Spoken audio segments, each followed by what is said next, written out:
ഇനി ഞങ്ങൾ ബോ എങ്ങനെ കട്ട് ചെയ്യുന്നതെന്ന് കാണിക്കാം. അപ്പോൾ ഇതായി. ഇനി ഇതുപോലത്തെ ഒരു ബോ ഫ്രണ്ടിലേക്ക് വെക്കണമല്ലേ, അത് കാണിക്കാം. ഇത് ഞങ്ങളെ ബോഡി പാർട്ടിൻ്റെ പീസാണ്. ഇതിലേക്ക് ഇതുപോലെ മടക്കിയിട്ട് ഒരു മടക്ക് ഇതുപോലെ മടക്കിയിട്ട്, ഇപ്പോൾ 2 പീസുണ്ട് ഇതിൽ, ഇങ്ങനെ മടക്കി എടുത്തു. ഇനി ഞങ്ങൾ ഈ ഭാഗത്തിൽ നിന്ന് ഇതിൻ്റെ താഴോട്ട് 4 ഇഞ്ച് മാർക്ക് ചെയ്യണം. 4 ഇഞ്ച് ഇതുപോലെ 4 ഇഞ്ച് മാർക്ക് ചെയ്യണം. അതേപോലെ ഈ ഭാഗത്തിലേക്കും 4 ഇഞ്ച് മാർക്ക് ചെയ്യണം. 4 ഭാഗം 4 ഇഞ്ചിലേക്ക് മാർക്ക് ചെയ്തു.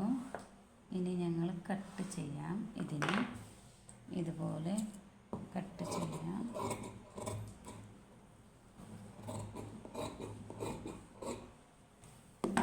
കട്ട് ചെയ്തെടുത്തു. ഇതിങ്ങനെ സ്റ്റിച്ചിങ് ചെയ്താൽ പിന്നെ ഇതിൻ്റെ എല്ലാം ഫിനിഷിംഗ് ആയിട്ട് ഇങ്ങനെ സ്റ്റിച്ചിങ് ചെയ്യുമ്പോൾ ഇതുപോലെ ബോ പോലെ നിൽക്കും.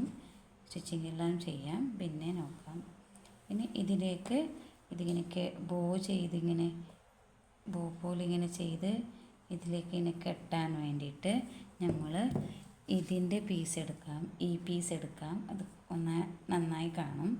നമ്മുടെ താഴെയുള്ള പീസല്ലേ, അപ്പോൾ ഇതിനെ എടുക്കാം. ഇതൊരു 1 ഇഞ്ചിൽ എടുക്കാം. 1 ഇഞ്ചിൽ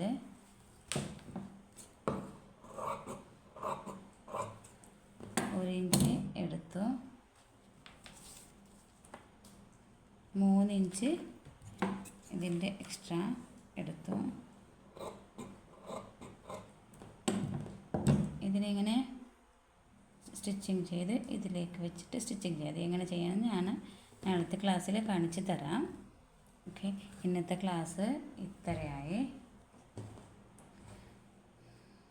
ഇത് ബാക്കിലേക്ക് കെട്ടുന്ന ത്രെഡാണ്. ഇത് ബോ ആണ്. ഇത് നമ്മുടെ സ്കേർട്ടിൻ്റെ പാർട്ടാണ്. ഇത് നമ്മുടെ ബോഡി പാർട്ടാണ്. അപ്പോൾ ഞങ്ങൾ ഇന്നത്തെ ക്ലാസ് തീർന്നു. Okay, bye, take care. കുറച്ച് വീഡിയോസ് ലെങ്താവും. കുറച്ച് നിങ്ങൾ വീഡിയോസ് ഇങ്ങനെ ചെയ്യുമ്പോൾ കുറച്ച് ലേറ്റായിട്ട് പോകും. ഡീറ്റെയിൽസ് ആയിട്ടൊന്ന് പറഞ്ഞു തരുന്നതല്ലേ, അപ്പോൾ കുറച്ച് ലേറ്റായി പോവും, സ്ലോ ആയിട്ട് പോവും. സോറി. എന്തെങ്കിലും നിങ്ങൾക്ക് ഒന്നും മനസ്സിലായില്ലെങ്കിൽ ക്ലിയറായിട്ട് പറഞ്ഞു തരണേ.